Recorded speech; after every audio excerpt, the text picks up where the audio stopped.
Morning all. Get you right in the right place. Good morning everyone. Welcome to today's Bite-Size Learning. Excuse me, I've been in my little cabin, my little HQ since this morning, and it still hasn't quite warmed up in here yet. Don't know how you are, where you are in the country, whether you've had some snow. I know we had a sharp frost here on the south coast this morning, so I was nice and warm and snuggly in my bed and I had to get up.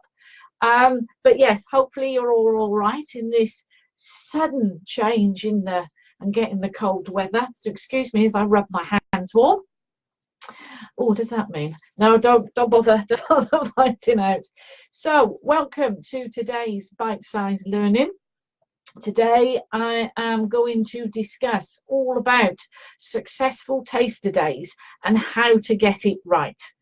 So who am I? I'm Ali of Ali's Therapy Academy. So I nearly said my therapy business name then. Right, try again now. It's Ali here from Ali's Therapy Academy, and I'm here today to give you some bite-sized learning and help you with your therapy business. I have run my own therapy business for the last 18-19 years, and now also help and share things that have worked for me, things that haven't worked for me, and just help to advise and hopefully point you in the right direction. So it's a case of been there, done that, got the t-shirt. So in this little lunchtime slot, I pop in and I share some helpful helps and hints and tips that will just help point you, and I said give you some right direction and maybe answer some questions that you may have going on. So today we're looking at taster days. We all do them. I did taster days right from my early days. I was doing taster days, taster afternoons, taster experiences, whatever you want to call them. We all often use taster days within our own business, whether you're new and launching, whether you're launching a new therapy in your clinic, in your practice, your launch taster days. We use tasters sessions at events and affairs. We all use taster days in many ways, different means. And I also see many people, therapists, do taster days or taster events, taster sessions when they're trying to get clients, which is fabulous, and it's a great way to go about it, but you've got to get it to do it right for it to work. Otherwise you could be sat there, stood there, whatever, doing all these mini treatments with nothing happening, nothing to gain from it. So this is what I want to look at today, is how I can help and give you some pointers that you can make sure that you put in place for when you're coming up for a taster day. So as we said, promoting therapies and doing taster sessions is great for like promoting your business, promoting the therapies, promoting the new therapy, way of getting your name out there, getting your business out there, being part of a community. You can do this by open days in your own home, if you've got a clinic or salon, in your cabin, in your garden. You can do them in if you're in a clinic setting, if you're renting a room, if the clinic or salon have got an open day or an open evening. You can do them at fairs and events. And I guess I should think also that now, especially with Christmas coming up, there are lots of opportunities of these events. Not only do we see mind, body, spirit events locally that are organised, but also you've got the events that can be happening at the different times of the year. So especially now at Christmas, you could be doing school Christmas fairs. You might also be doing some local Christmas events if your village is doing like a Christmas market. And I don't mean outside, I mean somewhere that they can doing in the local village hall or something like that, could be doing a Christmas market. You might want to attend there. So lots of different opportunities to present these taster sessions, taster events. Now, when you're signing up to do one of these, or when you're organised, if you're organising your own, put it that way, if you're organising your own in your own clinic, in your own setup, in your own home, in your own salon, then it's fine. You're in control of it. So you can organize everything that happens, whether it's the marketing that's done, whether the planning's put in place, everything you do, it's all up to you then. You're in control and you can organize it. But if you're attending somewhere, you have hired a space and you're attending somewhere, then it's out of your control. What you need to do is try and bring back that control and be more organized for what your space, what you will do. So of course, you're always concerned about noise. You're always concerned about who's next door with the neighbours. You're concerned about the lighting. You're concerned about the privacy. So you try and make these things more suitable for yourself. So the first major thing that you do is the planning. Make sure that you plan this right for you. You're concentrating on that little bit of space. As I've said, if you're organising in your own clinic, in your own treatment room, you've got more control there. You can sort all that out. But if you're hiring a 6-foot space or a 4-foot space or whatever it is you've got to make that right. You've got to try and get that as best as you can. You won't be able to set it all up like a therapy room, but you will be able to organise and control what your area will be looking like. So make sure, if you can, that you've got a screen that a client can hide behind if they're actually, say it's a mind, body, spirit event and you're actually wanting them to remove their tops, to lie on the couch, to provide back massage. See if you can get a screen that you can put up so that they can hide and get undressed behind, to put a towel around them. Or have a big towel or a big mandala sheet, big bed sheet that you can hold up in front of so that they then get undressed, and then you can place the towel straight on top of them, and then at the end you can bring it back up while they get undressed. See what you can do with the heating, with the warmth. It might be that there's not enough heating in the room. Normally there is. Normally in any of the events, whether it's a school, whether it's a village hall, whatever, normally with a crowd of people in there, the heat soon comes up. But if there's anything that you can do, whether it's, I'm not so certain that you can access to warm a Wheatie bag up, but if there's something that you can use that you can help to keep the couch or the person warm, it may be even that you have to supply, provide also fleecy blanket, things like that, to make sure that your client's nice and snug. It may be that you're doing reflexology or an on-site chair massage, which is where they stay fully clothed. You might be able to do it that way, and then that will be fine. But if there's actually something there that they've got to get undressed, then you try and provide them as much warmth and as comfortable as possible. When you're planning these events and organising these events, have an appointment sheet ready and on your table. Now, again, years ago when I was doing this, I didn't realise, I didn't know about this because this wasn't explained to me in my training. I didn't realise this, so I was going up and I was setting up there, and of course if I was getting people busy, people were waiting around my table for their turn.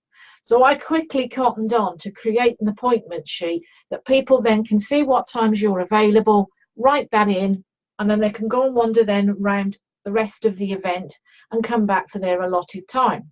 If they've missed their allotted time, they have to rebook. It's as simple as that. You can't hold and wait for them, because you're only going to do 15-20 minute taster sessions.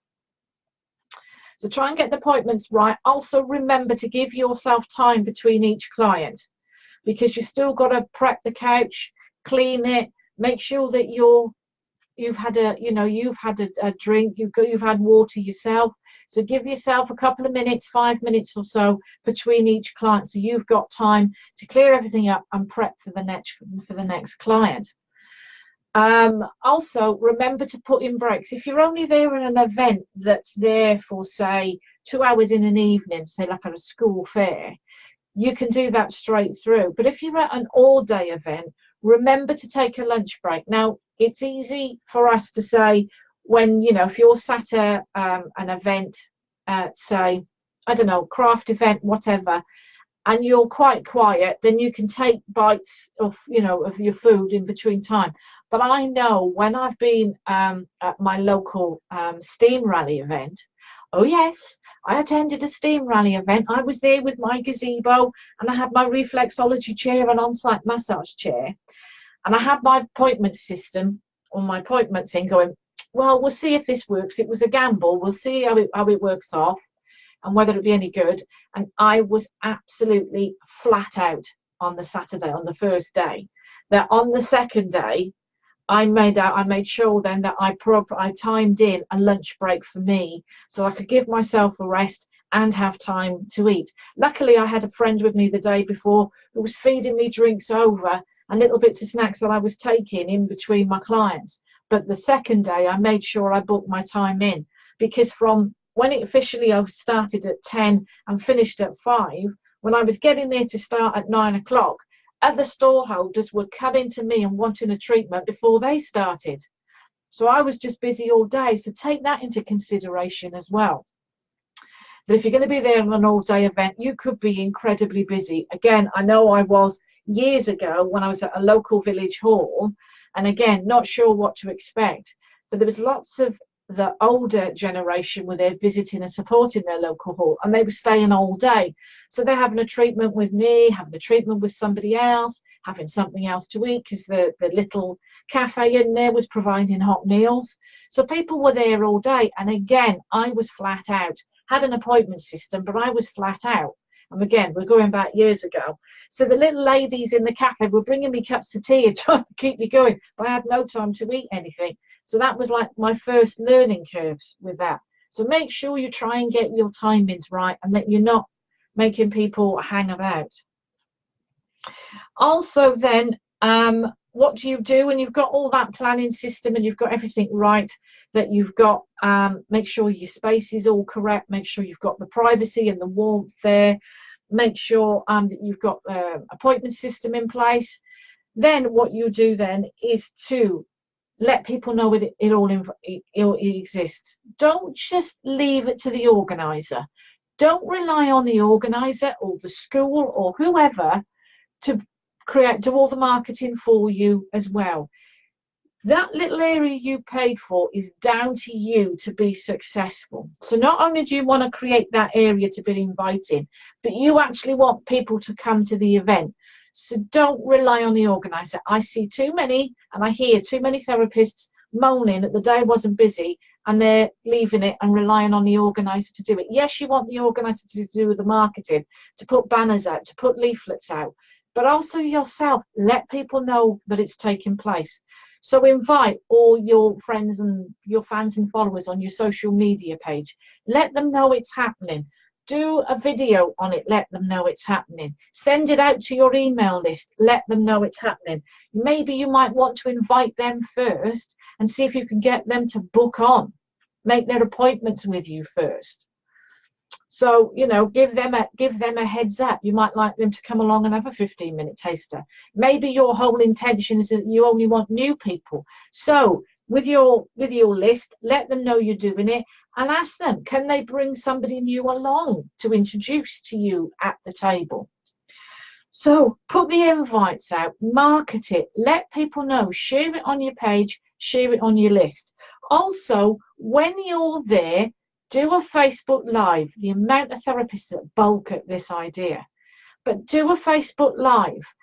If you really won't do that, take a photograph of your stand. Again, share it on your social media page, on Twitter, on Facebook, on Instagram, whatever. Share it, letting you know it's there. If that event has also got an events page on Facebook, share it in there that that's what you're doing, that you know that you're going to be there on that day, or share that event. But if you can, do a Facebook Live. Just do it with your selfie, or pointing the other way and doing it and showing it your couch, your setup, and say, I'm here today at such and such event. I'm here from that time. Come along and make your appointment. Come and grab a place. Come and get a back massage, on-site massage, reflexology, facial, whatever it is you're doing, nails, file and polish, eyebrow, whatever it is. Let people know what you're doing and really sound upbeat, really sound, that it's the place to be on that day. So as I said, do either a Facebook Live of you or do a Facebook Live showing your space, your couch, your area that you've got, telling people to come along. Because if you're doing that live, putting it out there, then people will see it more, because Facebook brings that up. So put that out there, share it lots that this is taking place. What you can do on your table as well is to create a raffle. Either, donate a voucher if they're doing raffle prizes that day, so donate a raffle for that and the raffle prize. But maybe you might want to do a free draw on your table to collect people's names and email addresses. Yes, we do have to be aware of GDPR, so you can put on that now with a tick box saying, would you like to be contacted of any future events or offers or hints and tips? Be honest, be upfront, and let them know so they can tick it. And if they don't tick it, you can't then mark it to them. But, and that comes with a follow-up with next, you could still want that information for other things. So, because again, you want information to contact them if they've won the raffle. So you can have a free prize draw on your table as a way of getting more names and addresses. The next stage then, so you've got the planning, you've got the marketing. The next stage then is the follow-up. So you've got your customer experience, you've got your client experience there in those 10, 15, 20 minutes, whatever you're doing. So don't forget, do a mini consultation sheet, not the full one. You want to do a mini one. Don't just ask them if they've got any medical conditions. Just go through that list and then say, is there anything else that I need to be aware of? But have that little mini consultation and get them to sign it so you can go ahead with the treatment. Make sure you've got that. But at the end of it, the next day, 24, 48 hours, follow up with an email or a phone call to find out how they are. Find out some feedback. How did they find it? How did they find the day? Did they enjoy their session there? How were they that night? How did they sleep? How did they feel? Did they feel relaxed? What was their agenda on having your treatment? So get some follow-up on what happened, because that's what you want, is to make that contact with that person. You are doing it for legitimate interest, that you are contacting them to make sure that they're okay, to make sure that their experience was fine and that how they were after their treatment. So do the follow-up. Sometimes after a follow-up, people then will book, because there's not many times that people will book up there and then, make an appointment once they're seeing you at the event. Normally they're going to go away, check you out on social media, or check you out on on your website or your Facebook page or whatever, and get to know you first. But just do that follow-up, because again, it shows you care. It's that special interaction, it's that special notice that you're taking of that client, that you must want to find out if they're all right. You're not ringing them for a sale, for a booking. You're just ringing up to follow up and check that they were all right after their session. Like I said, sometimes people then book there and then, but it might not. You can then just say to them, well, check out the website, check out the Facebook page. If they've already ticked that yes, they want to hear from you, you could say, well, I'll be in touch. I see that you've ticked to accept emails. I'll be in touch within the next month with a newsletter with some helpful health and well-being hints and tips for you. So just explain what you're doing. So it's always important there to do, like I said, with the follow-up, because that's where normally we neglect. We leave it, we sit there like that behind the table for the day. And again, don't sit, stand at the side or at the front. Don't pounce on people when they come to you, but be approachable. If they just want to get on and they have a look, leave them to it. But smile, say hello, maybe have a chat with them. But that's where the therapists then just normally leave it, and at the end of the day, they pack up, they go home, and that's it. But if you do that follow-up, then you get more then of interaction with people. The other thing I want you to think of as well is not only events and fairs and whatever, the taster days within your own clinic, also think of alliances. Now's a good time with Christmas coming up that you might want to form an alliance with a hairdresser or if you're a holistic therapist, you might want to form an alliance with a beautician, something like that, because then what you can do is not a database swap, because again, that's GDPR, but what you each do is you create vouchers. Okay, you create a voucher for a taster session. So it might be 15-20 minutes for, say, a head and face massage. But on that voucher, you also say, I'm upgrading it to a facial.